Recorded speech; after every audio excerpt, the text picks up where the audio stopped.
Hello everyone. Today we are going to start a new topic known as gluconeogenesis. Under this we will deal with the headings that are definition, site, key gluconeogenic enzymes, significance of gluconeogenesis, substrates for gluconeogenesis, regulation of gluconeogenesis. तो आज के video में हम देखेंगे definition and site. तो सबसे पहले हम ये समझते हैं कि ग्लूकोनियोजेनेसिस मतलब होता क्या है। देखो, इसमें ग्लूको मीन्स होता है ग्लूकोज, नियो मीन्स होता है न्यू एंड जेनेसिस मीन्स होता है फॉर्म। इसमें क्या होता है, ग्लूकोज का फॉर्मेशन होता है नॉन कार्बोहाइड्रेट प्रिकर्सर से।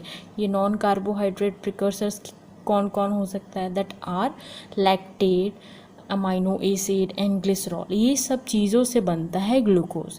तो उस प्रोसेस को बोला जाता है ग्लूकोनियोजेनेसिस।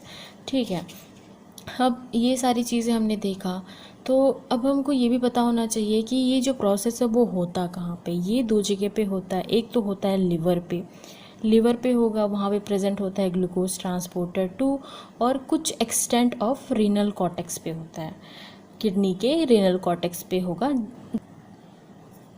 तो हमको ग्लूकोनियोजेनेसिस की ज़रूरत कब पड़ती है, ये जो प्रोसेस है ना, जब भी ब्लड ग्लूकोज लेवल डिक्रीज़ होता है, जिसको हम कहते हैं नॉर्मली बोला जाता है उसको हाइपोग्लाइसीमिया। हाइपोग्लाइसीमिया में ब्लड ग्लूकोज लेवल डाउन हो जाता है, तब ये चीज़ होता है। क्या होता है, ग्लूकोनियोजेनेसिस।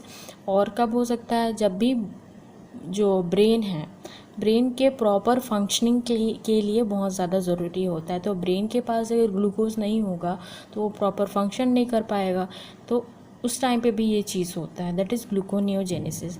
अब हम समझते हैं डेफिनेशन से। देखो, डेफिनेशन में ये है कि process by which glucose molecule are produce.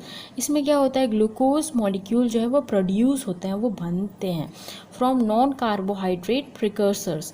कैसे बनते हैं, नॉन कार्बोहाइड्रेट प्रिकर्सर से, that are lactate, glucogenic amino acid and glycerol part of fat. किससे बन रहा है, लैक्टेट से, ग्लूकोजेनिक अमाइनो एसिड से, ग्लिसरॉल पार्ट ऑफ फैट से।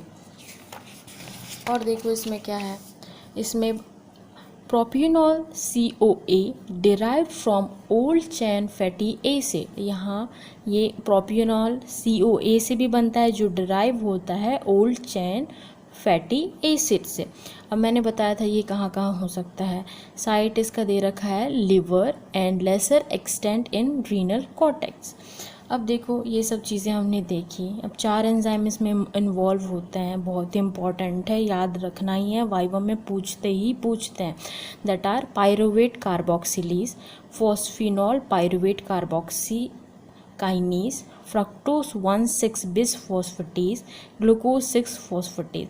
ये कब इम्पॉर्टेंट होता है ग्लूकोनियोजेनेसिस में। देखो, हमने ग्लाइकोलिसिस पढ़ा था, तो उसमें कुछ स्टेप्स जो हैं वो इरिवर्सिबल होते हैं। तो ये जो एंजाइम है ना, वो उसमें इन्वॉल्व होते हैं उस स्टेप को रिवर्सिबल करने के लिए।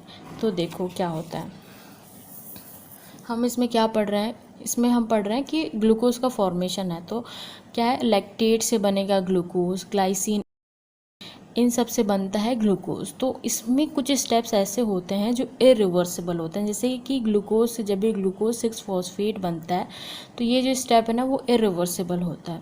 यहाँ पे क्या होता है, यहाँ पे फॉस्फोराइलेशन होता है, हमने पढ़ा था हेक्सोकाइनेज के प्रेजेंस में।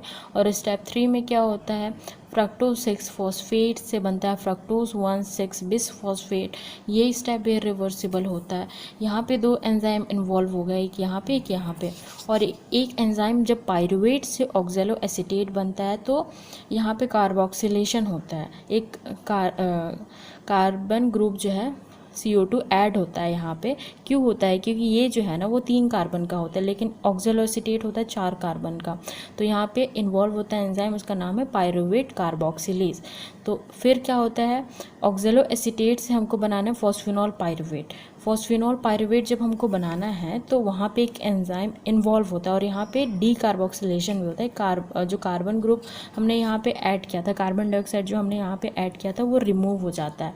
तो वहाँ पे जो एंजाइम इन्वॉल्व है उसका नाम होता है फॉस्फिनॉल पायरुवेट कार्बोक्सी काइनेज।